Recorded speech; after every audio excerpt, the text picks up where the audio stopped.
Welcome back to another technical video. Today we're going to be going through your question, answering it, and hopefully finding that solution for you.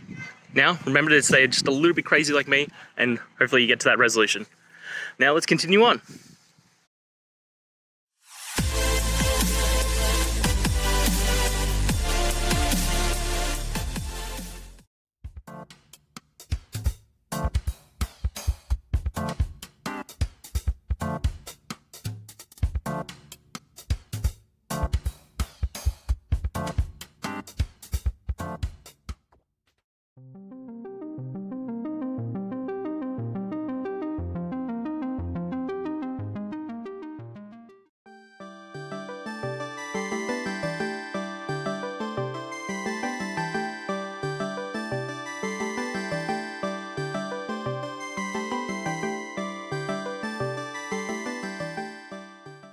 And that's it, guys.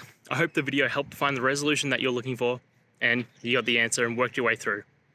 If you did, please hit subscribe. I'd really appreciate it. And until the next time you need technical help, I hope you have a good one.